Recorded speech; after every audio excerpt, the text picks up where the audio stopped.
Séance extraordinaire du conseil municipal de la ville de Château-Richer, tenue ce jeudi 14 mai 2026 à 19 h au deuxième étage du centre Olivier-le-Tardif, à laquelle sont présents mesdames les conseillères Caroline Patry-Jonca, Katia Cochon et Guylaine Lefrançois, ainsi que messieurs les conseillers Éric Rémillard, Maxime Roberge et Patrick Tanguay sous la présidence du maire, M. Gino Pouliot. Sont également présents le directeur général par intérim, M. Romain Berger, ainsi que moi-même, M. Edine Guzik-Greffier.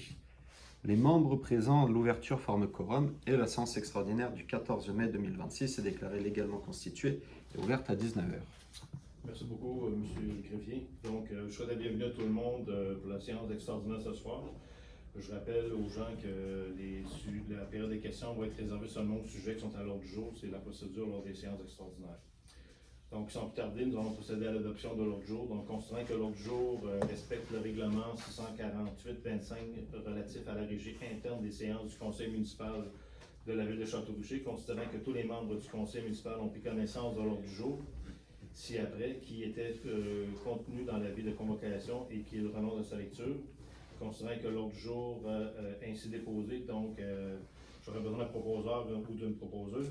Je propose seulement. Donc, M. Patrick Tanguay propose d'adopter l'ordre du jour de la séance extraordinaire du 14 mai 26 tel que déposé. Il n'y a pas de demande de vote, donc c'est adopté à l'unanimité. Pour le point 4, je vais passer la parole à M. Roberge. Merci, M. le maire. Donc, au point 4, c'est l'adoption du règlement d'emprunt 662-26 visant à décréter une dépense n'excédant pas 1 297 000 et un emprunt du même montant pour l'aménagement intérieur de bureaux administratifs dans l'immeuble du Vieux-Couvent. Donc, considérant que la ville de Château-Richer doit assurer une prestation de services municipaux efficace, accessible et adaptée aux besoins de sa population, considérant que les installations administratives actuelles permettent d'assurer ces services, mais que la ville souhaite optimiser l'organisation de ces espaces dans une perspective d'amélioration continue, considérant que l'opportunité d'acquérir l'immeuble connu comme le Vieux-Couvent, bâtiment d'intérêt patrimonial, à des conditions avantageuses, constitue une occasion stratégique pour la ville. Considérant que ce bâtiment présente un potentiel de double vocation, permettant à la fois l'aménagement de fonctions administratives municipales et le maintien ou développement d'usages culturels, favorisant ainsi une utilisation optimale et structurante de l'immeuble. Considérant que la ville entend procéder à l'acquisition de cet immeuble pour une contrepartie nominale d'$1 et assumer certaines obligations financières existantes, incluant une marge de crédit de 52 000 $. Considérant que le projet visé par le présent règlement concerne exclusivement l'aménagement intérieur de bureaux administratifs, incluant les travaux connexes requis pour leur fonctionnalité, à l'exclusion des travaux de restauration de l'enveloppe du bâtiment qui bénéficie d'un financement distinct. Considérant que l'utilisation de cet immeuble permet de maximiser un actif existant, de limiter les impacts environnementaux et d'éviter la construction d'un nouveau bâtiment. Considérant que la relocalisation des fonctions administratives permettra de libérer des espaces dans les installations actuelles, ouvrant la voie à une optimisation d'autres infrastructures municipales, notamment en lien avec l'amélioration fonctionnelle de la caserne incendie, soit la mise aux normes d'une zone de décontamination. Considérant qu'il est nécessaire d'adopter un règlement d'emprunt afin de financer les coûts liés à l'aménagement intérieur des bureaux administratifs dans cet édifice. Considérant qu'un avis de motion a été donné à la séance ordinaire du 11 mai et que le projet de règlement a été présenté et déposé à cette même séance.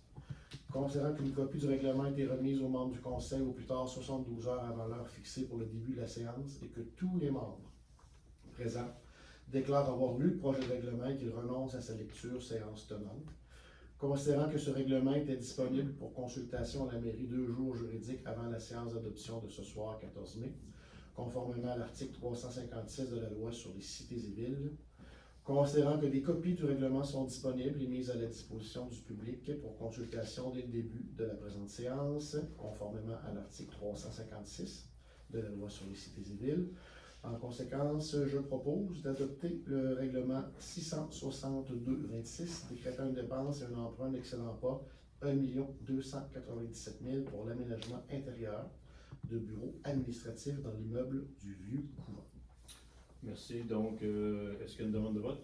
Oui. Demande de vote. Donc, ceux qui sont pour, levez la main s'il vous plaît. Ceux qui sont contre, merci. Donc, c'est adopté à majorité et je n'ai pas pris part non plus à la présence du vote. Merci. Le point 5, je vais passer la parole à Mme Lefrançois. Oui, merci. Alors, résolution adoption du règlement 663-26 relatif à la gestion contractuelle. Considérant l'entrée en vigueur de la loi sur les contrats des organismes municipaux, considérant que l'article 7 de la loi oblige les municipalités à adopter un règlement sur la gestion contractuelle, considérant qu'en conséquence, les articles 30 et 80 de la loi sur les contrats ne s'appliquent plus à ces contrats à compter de l'entrée en vigueur du présent règlement, considérant que le présent règlement répond à un objectif de transparence et de saine gestion des fonds publics, considérant qu'un avis de motion a été donné à la séance ordinaire du 11 mai 2026 et que le projet de règlement a été présenté et déposé à cette même séance, considérant qu'une copie du règlement a été remise aux membres du Conseil au plus tard 72 heures avant l'heure fixée pour le début de la séance et que tous les membres présents déclarent avoir lu le projet de règlement et qu'ils renoncent à sa lecture séance tenante. Considérant que ce règlement était disponible pour consultation à la mairie 2 jours juridiques avant la séance d'adoption du 14 mai, conformément à la loi 356 de la loi sur les cités et villes, considérant que des copies du règlement sont disponibles et mises à la disposition du public pour consultation dès le début de la séance, et ce, conformément à l'article 356 de la loi sur les cités et villes, je recommande d'adopter le règlement numéro 663-26 relatif à la gestion contractuelle. Merci. Donc, il n'y a pas de demande de vote. C'est adopté à l'unanimité. Le point 6, Mme Jonca. Merci. Donc, signature d'une entente intermunicipale relative à la collecte des matières résiduelles, considérant que la ville de Château-Richer est partie à un projet d'entente intermunicipale relative à un service de collecte des matières résiduelles, considérant que telle entente vise à assurer un service plus efficace et moins coûteux pour les résidents de la ville de Château-Richer, avec un début des activités prévues au 1er juillet, coïncidant avec la fin des activités de collecte et transport des matières résiduelles par l'entreprise de Villéco. Considérant que le projet d'entente a été dûment étudié par les services administratifs de la ville et soumis aux conseillers municipaux qui s'en déclarent satisfaits, considérant que le conseil municipal doit autoriser la signature du dit document. En conséquence, je propose d'autoriser M. Romain Berger, directeur général par intérim, à signer pour et au nom de la ville de Château-Richer l'entente intermunicipale concernant la fourniture d'un service de collecte des matières résiduelles. Merci. Donc, il n'y a pas de demande de vote. C'est adopté à l'unanimité. Nous sommes rendus au point 7, qui est la période des questions. Est-ce qu'il y a des questions? Bonjour tout le monde, Marie-Rose là. J'ai une question concernant votre règlement 663-26.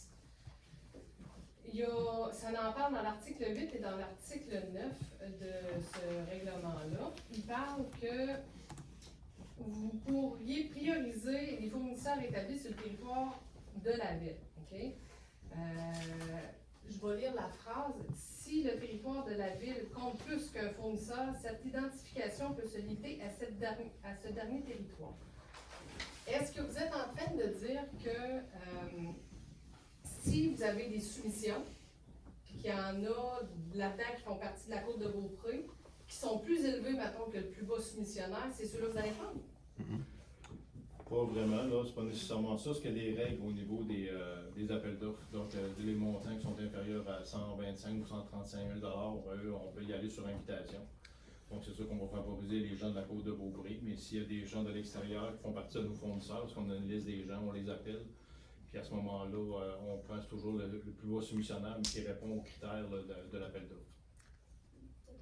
Ouais, si je peux me permettre juste de préciser, en fait, ces deux articles-là, c'est pour les contrats de gré à gré qui sont passés entre 25 000 et 139 000. C'est quelque chose qu'on ne pouvait pas faire avec notre dernier règlement de gestion contractuelle, là, qu'on va pouvoir faire.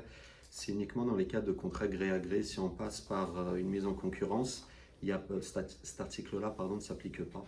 C'est juste en fait une obligation légale qui nous impose de faire une rotation quand même parmi les fournisseurs potentiels, puis à favoriser quand même ceux qui sont dans le secteur. Mais c'est que pour les contrats de gré à gré entre 25 et 139 000.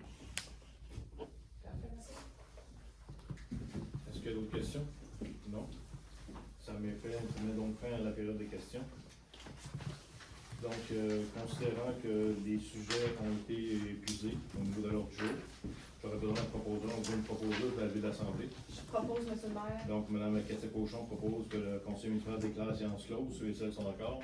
Adopté adopté à l'unanimité. Merci beaucoup. Merci à tous.